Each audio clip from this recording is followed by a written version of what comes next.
Les doy la bienvenida a esta clase de movimientos curvilíneos. Hoy vamos a continuar con el aprendizaje de la cinemática circular y para ello vamos a hablar sobre el vector velocidad, la velocidad instantánea en un movimiento curvilíneo y la aceleración en el movimiento curvilíneo.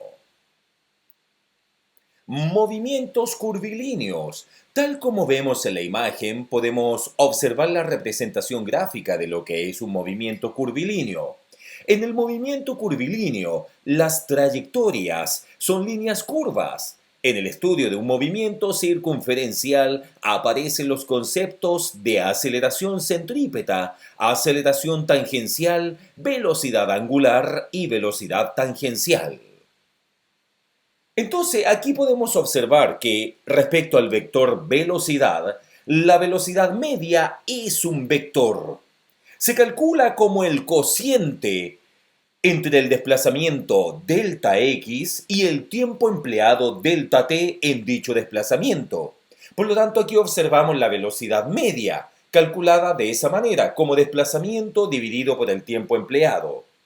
El desplazamiento es un vector que tiene su origen en el punto de partida del movimiento y tiene su extremo final en el punto de llegada. Sin importar el camino que tome el cuerpo desplazado, la dirección y el sentido de la velocidad corresponden al desplazamiento. Esto se hace que cualquier cambio en la dirección o el sentido del desplazamiento cambie la velocidad. En cambio, a la derecha podemos observar la rapidez media.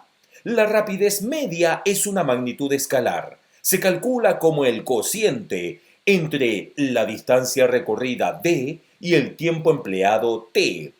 Por lo tanto, la rapidez media es igual a d partido en t. Recordemos que de acuerdo al Sistema Internacional de Unidades, la velocidad media y la rapidez media se calcularían en metros partido por segundo. El desplazamiento y la distancia recorrida se calculan en metros y el tiempo empleado se calcula en segundo. Observemos la siguiente imagen donde vamos a poder hablar sobre desplazamiento y trayectoria.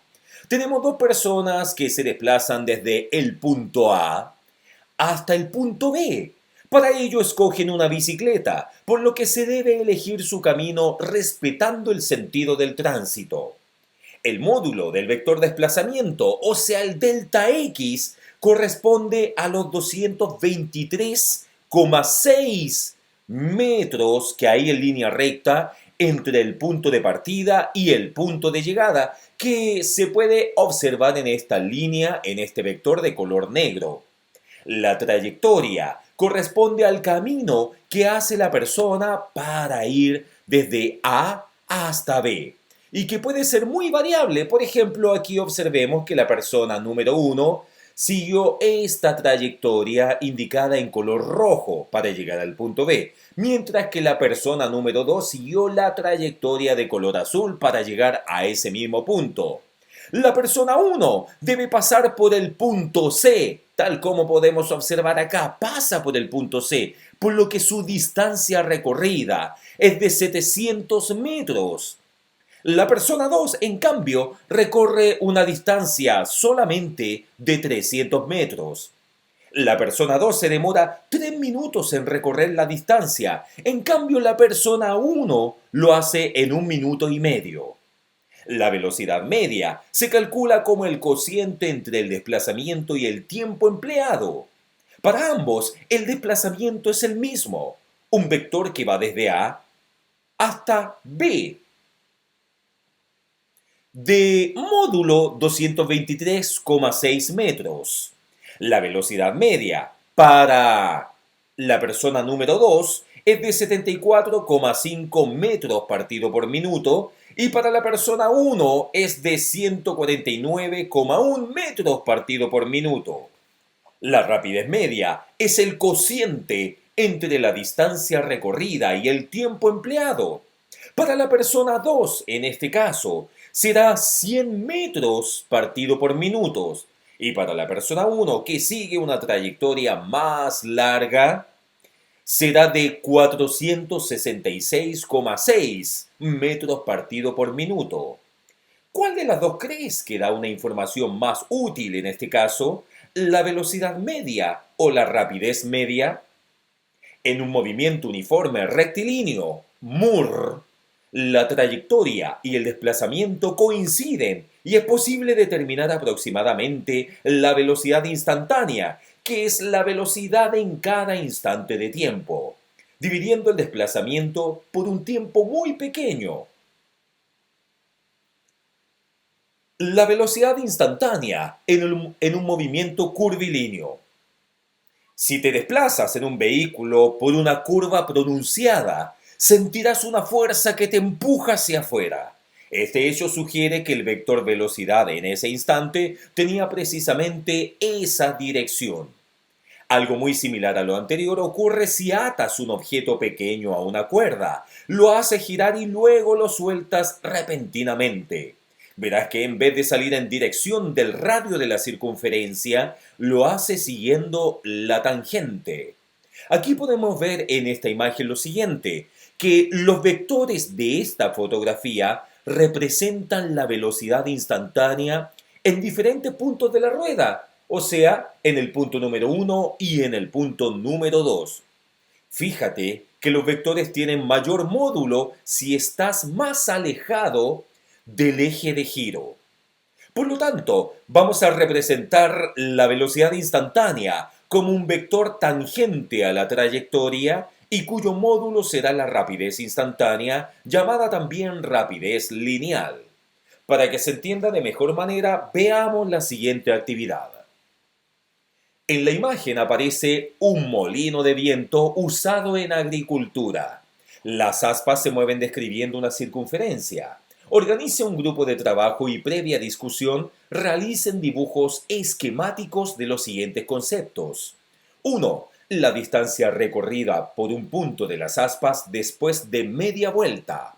2. El desplazamiento correspondiente a media vuelta. Compáralo con la distancia. ¿Cómo son ambas magnitudes? 3. El desplazamiento después de una vuelta completa. Compáralo con el desplazamiento después de 2 vueltas. 4. ¿Qué pasaría con el desplazamiento si el aspa tuviera el doble del radio? Aceleración en el movimiento curvilíneo.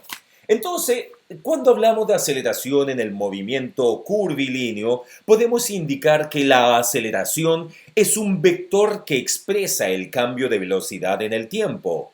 Cuando un objeto describe un movimiento curvilíneo, se dice que tiene aceleración, ya que su velocidad no es constante, o sea que cambia el sentido y la dirección a medida que se desplaza.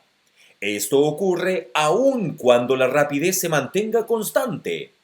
Definiremos la aceleración media de la siguiente forma, o sea que la aceleración media es igual a delta v, donde delta v es la variación de velocidad y delta t es el intervalo de tiempo en que sucede la variación. Reitero, delta v es la variación de la velocidad y delta t es el intervalo de tiempo en que sucede la variación. En la siguiente actividad que vamos a ver a continuación vamos a poder determinar cuál es la dirección y sentido del vector aceleración. Un satélite gira en círculos alrededor de la Tierra, tal como se puede ver aquí en la imagen, de modo que su rapidez lineal se mantiene constante. Se consideran dos instantes del movimiento. El punto A de la trayectoria será el instante inicial y el punto B será el instante final del movimiento considerado. 1. Dibuja los vectores velocidad inicial y velocidad final. 2. Determina gráficamente la resta, velocidad final menos velocidad inicial. El vector resultante será delta V. 3. ¿Qué representa físicamente el vector delta V? 4. Recordando que la aceleración media se definió de la siguiente manera como aceleración media es igual a la variación de velocidad partido por el intervalo de tiempo. ¿Qué dirección y sentido tendría el vector de la aceleración media? 5. Intenta determinar la dirección que tendría la aceleración si se considera un intervalo de tiempo mucho más pequeño. Muchas gracias.